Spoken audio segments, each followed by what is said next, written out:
আসসালামু আলাইকুম সুপ্রিয় দর্শক শ্রোতা, আবারও আপনাদের আমন্ত্রণ জানাচ্ছি আমাদের ব্লগ চ্যানেল শাহাদত ডেইলি ব্লগ চ্যানেলে। আমরা প্রথম পর্বে আপনাদের যে আম গোচারণ ভূমি দেখিয়েছিলাম, সেই পর্বের দ্বিতীয় পর্ব শুরু করলাম। আমরা এখন যাচ্ছি এই গোচারণ ভূমির অপর দিকে। একদিক দেখাইছে আপনাদের দক্ষিণ সাইড, এইবার যাচ্ছি উত্তর দিকে। তো আপনারা দেখতে পাচ্ছেন পুরা এলাকা শুধু সবুজ আর সবুজ। এখানে তারা পুরা ছাম জুড়ে শুধু ক্ষীরা আর ক্ষীরা গাছগুলো সবে মাত্র বেড়ে উঠছে, হয়তো এখনো ফুল আসতে কিছুদিন বাকি। তো হয়তো এই আবাদটা পরেই শুরু করবে তাদের ঘাস বপনের কাজ। এই ঘাস বপন করার পরে তারা এই খামারিরা ধীরে ধীরে তাদের গরু বা গবাদি পশু নিয়ে এই গোচারণ ভূমিতে আসবে। তো আমরা যে গোচারণ ভূমির পাশ দিয়ে যাচ্ছি, পাশেই একটি খনন করা নদী আছে, বা সরকারি অর্থায়নে যে নদীটা খনন করা হয়েছে। এই নদীটা মূলত এসেছে উল্লাপাড়া হয়ে শাহজাদপুর এরিয়ার মধ্যে দিয়ে সেই ধলাই নদীতে পড়েছে। সেই নদীর ধার দিয়ে আমরা যাচ্ছি। তো আজ আসলে আমরা মূলত আজ এসেছি এই গোচারণ ভূমি আপনাদের দেখানোর জন্য, তাই অন্য কোনো দিকে যাচ্ছি না। আপনারা দেখতে থাকুন। আসলে এই শাহজাদপুরে গো খামার কেন, আর কেন এই শাহজাদপুর বা সিরাজগঞ্জ বা পাবনা এলাকায় কেন এই দুধসাগর নামে খ্যাত, এই বিঘাকে বিঘা জমি গোচারণ ভূমি হিসাবে ব্যবহৃত হয়, যেখানে এই বর্ষা মৌসুম শেষে ঘাস বপন করা হয়।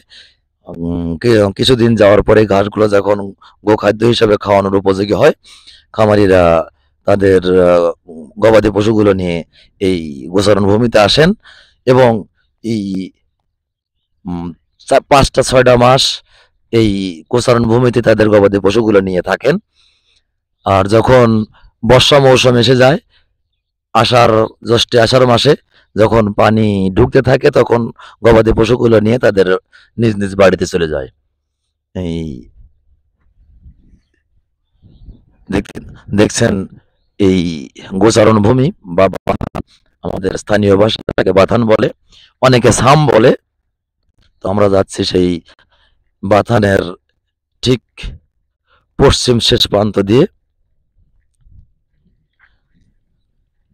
ভাই ভিডিও করছে সাজত ভাই, ওনার হাত খুব ভালো, ভিডিও ভালো হয়। তো দেখতে থাকুন। যে এলাকাটা আপনারা পুরো দেখছেন,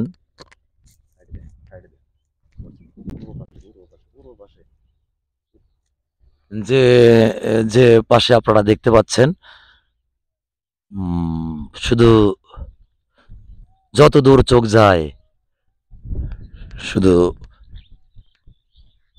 সবুজ আর সবুজ। হয়তো কিছুদিন গেলেই আরো সবুজে ভরে উঠবে এই পুরো মাঠ। এই মাঠ বিস্তীর্ণ এলাকা, যেদিকে চোখ যায় শুধু ভূমি আর মানে সবুজ আর সবুজ, ভূমি আর ভূমি। গ্রাম অনেক দূরে। আসলে আমরা দাঁড়িয়ে আছি চলন বিলের, আগেই বলেছি, চলন বিলের ঠিক আগাড়ির উপরে বা প্রথম মাথার উপরে। এখানে বর্ষা মৌসুমে 5 ফিট 10 ফিট, কোনো জায়গায় 5-এর থেকে 10 ফিট বা 15 ফিট পানি থাকে। হয়তো যখন বর্ষাদের এলাকা জাগতে থাকে বা শুকাতে থাকে, তখন খামারিরা তাদের হয়তো ঘাস, গোখাদ্য বা ঘাসগুলো বপন করতে থাকে। আসলে এই এলাকাতে এত পরিমাণ গবাদি পশু আছে যারা সরষার আবাদ বা শস্য বপন করার পরিবর্তে শত শত হাজার হাজার একর জমিতে শুধু ঘাস আর ঘাস বপন করে থাকেন। কেননা এদের এই এলাকার একটি বাড়ি একটি খামার। আমি আগেই বলেছি কোনো এই বাড়ি নাই যে 50টা 100টা গরু নাই। এদের আসলে মূলত এরা খামারি হিসাবে পরিচিত, গো খামারি বা গবাদি পশু খামারি, যারা অনেকেই এই গবাদি পশু খামারের উপর নির্ভর করেই জীবিকা নির্বাহ করে থাকেন।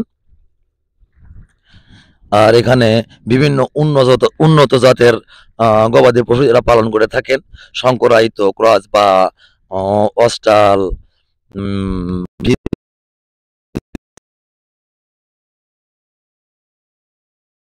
পশু এখানে পাওয়া যায়। এরা বাছাই করে গবাদি পশুগুলো খুব যত্ন সহকারে লালন পালন করে থাকেন। আর এই গবাদি পশুগুলো সার্বিক তত্ত্বাবধানে বা রোগবালাই থেকে বাঁচানোর জন্য মিল্ক ভিটা সরকারি বা মিল্ক ভিটা সমবায় সমিতি লিমিটেডের মাধ্যমে কিছু পশু ডাক্তার নিয়োগ দেওয়া থাকে। তারা প্রতি সপ্তাহে বা প্রতি মাসে বিভিন্ন সমিতি ভিজিট করে থাকেন। কোনো খামারের গরুর রোগ বালাই বা রোগ ব্যাধি দেখা দিলে ওনারা সাথে সাথে গিয়ে ট্রিটমেন্ট করে থাকেন। এজন্য কোনো ফি দিতে হয় না। মিল্ক ভিটা এই সুযোগটা এদের দিয়েছে। এরা মন করলে দিন রাত, বর্ষা, খরালি মৌসুম যাকেই বলেন, যতই সমস্যা থাকুক না কেন, ওনারা সেই খামারের বাড়িতে পৌঁছে যান এবং তাদের সেবা দিয়ে থাকেন। তো আমরা দেখতে পাচ্ছেন আমরা সেই গোচারণ ভূমি আপনাদের দেখাচ্ছি, যেটা এখন আমরা এখন দেখাচ্ছি ভাই। এই যে পাশ দিয়ে যে খননকৃত নদীটি বয়ে গেছে, সেই নদীর ওই পাশেই উল্লাপাড়া বা পাবনা জেলার ফরিদপুর থানার কিছু অংশ, এই পাশে সিরাজগঞ্জ জেলার শাহজাদপুর থানার এরিয়া আপনারা দেখছেন। যত দূর চোখ যায় বিস্তীর্ণ ভূমি আর ভূমি, লোকালয় এখান থেকে অনেক দূরে। আমরা যাচ্ছি সেই গোচারণ ভূমি ধরে উত্তর দিকে। আপনারা দেখতে পাচ্ছেন সেই সাদত ভাই তার নিখুঁত হাতে ভিডিও ধারণ করছেন। ভাই যখন ভিডিও করে ভিডিওগুলোর মান খুব ভালো হয়, কেননা ভাইয়ের হাত খুব পাকা। উনি মাঝে মাঝে অনেকগুলো প্রোগ্রামে ভিডিও করেছেন, সেই সুবাদে ওনার ভিডিওর হাত খুব ভালো এবং উনি খুব ভালো ভিডিও ধারণ করতে পারেন। তো যাক, সেই কথায় না গিয়ে আমরা আপনাদের যে জিনিসটা দেখাতে এসেছি সেই গোচারণ ভূমি সম্পর্কে আপনাদের বলছি। আবার আমরা চলে আসলাম সেই গোচারণ ভূমিতে, যেখানে খামারিরা তাদের ঘাস বপন করেছে। সেই ঘাসগুলো কেবলই থেকে অঙ্কুরিত হয়ে উঠছে।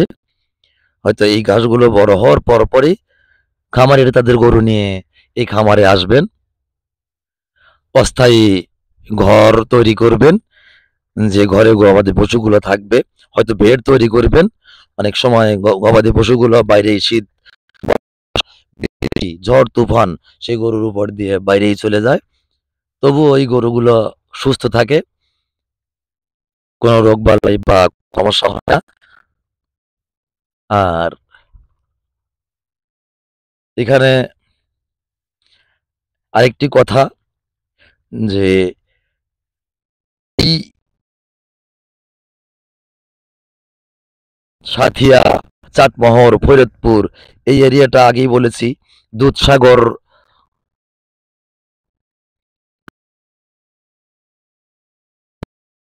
এই দুধ এই মিল্ক ভিটা সমবায় সমিতি লিমিটেডের আন্ডারে সারা দেশব্যাপী মার্কেটিং করা হয়। এখান থেকে খামারিদের সমিতির মাধ্যমে খামারিদের কাছ থেকে দুধ ক্রয় করে ওই ক্রয়কৃত দুধ মিল্ক ভিটা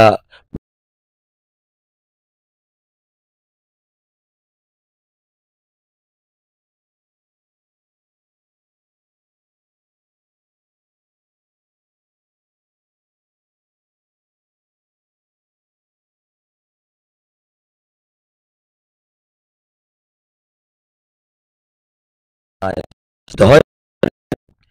আর আপনারা হয়তো জানেন যে শাহজাদপুরের যে বা বাগাবাড়ির যে মিল্ক ভিটা আছে, এই মিল্ক ভিটার আওতাধীন যতগুলো সমিতি আছে সব সমিতিতে বিনামূল্যে উন্নত জাতের গবাদি পশুর বীজ সরবরাহ করা হয় এবং বিনামূল্যে এনারা মিল্ক ভিটা আওতাধীন বিভিন্ন ডাক্তার নিয়োগ দেওয়া আছে। এরা বিভিন্ন পয়েন্ট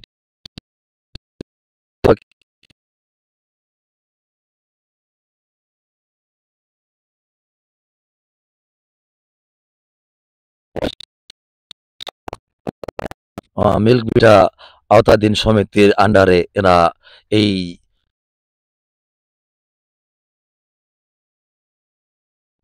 যেহেতু এই এই এলাকাতে বিভিন্ন সংকরায়িত উন্নত জাতের গবাদি পশু দেখতে পাওয়া যায়। হয়তো আপনাদের এই খামারগুলো দেখাতে যাচ্ছে না, কারণ আমরা লোকালয় থেকে 6-7 কিলো দূরে আজকে আমরা দেখি উন্নত জাতের গবাদি পশু করে পরবর্তীতে হয়তো পেলে বা সময় খামারে না গিয়ে আমরা আপনাদের এই গোছানো ভূমিতে এসেই আপনাদের সেই উন্নত জাতের গবাদি পশুগুলো দেখাতে পারবো। তো দেখতে পাচ্ছেন সেই গোছানো ভূমি।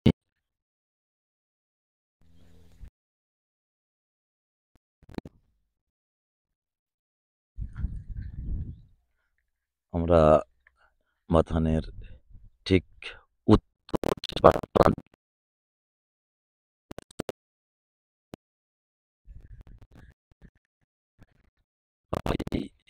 সেই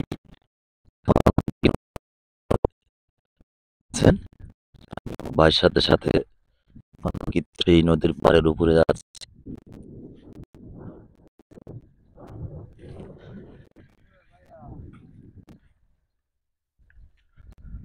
তো দেখতে পাচ্ছেন সেই খননকৃত নদীর পাড়, নদীর মধ্যে বিভিন্ন জায়গায় বেড় দিয়ে মাছ শিকার করছে স্থানীয় লোকজন। যাচ্ছি সেই গোচারণ ভূমির ঠিক পশ্চিম পাশ দিয়ে বয়ে যাওয়া সেই খননকৃত নদীটির পাড়ের উপর দিয়ে। প্রায় আমরা সেই গোচারণ ভূমির উত্তর শেষ প্রান্তে চলে এসেছি। যাচ্ছি আমরা সেই খননকৃত নদীর ধারে দিয়ে। আসলে এই দিগন্ত জোড়া মাঠের মাঝখানে আসলে মনে হয় আসলে বাংলাদেশ রূপ বৈচিত্র্যর দেশ। যারা বিভিন্ন শহরে বিভিন্ন অফিস আদালতে চাকরি করেন, এরা হয়তো এই বাংলার রূপ বৈচিত্র্য দেখতে পারেন না। ওনারা হয়তো যদি এই এইরকম জায়গাতে কখনো ঘুরতে আসেন, বেড়াতে আসেন, তাহলে হয়তো তারা বুঝতে পারতো যে বাংলাদেশটা আসলেই কি রূপ বৈচিত্র্যময় দেশ। দেখতে পাচ্ছেন সেই খননকৃত নদীর ধার দিয়ে যাচ্ছি।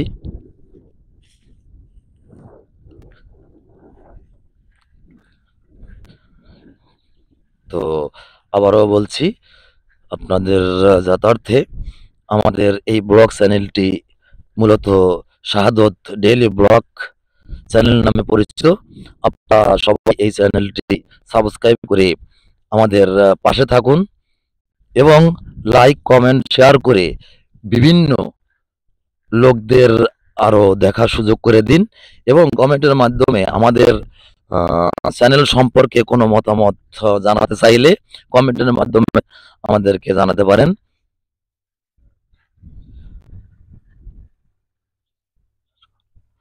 ইনশাল্লাহ আজকের মতো এখানেই আমাদের এই ব্লগের কাজটা শেষ করছি। পরবর্তীতে অন্য কোনো জায়গায় বা অন্য কোনো এরকম একটি ভালো জায়গায় মানে ভিডিও ধারণ করে আপনাদের সামনে হাজির হব। সে পর্যন্ত আপনারা সবাই সুস্থ থাকেন, ভালো থাকেন। আল্লাহ হাফেজ। আসসালামু আলাইকুম।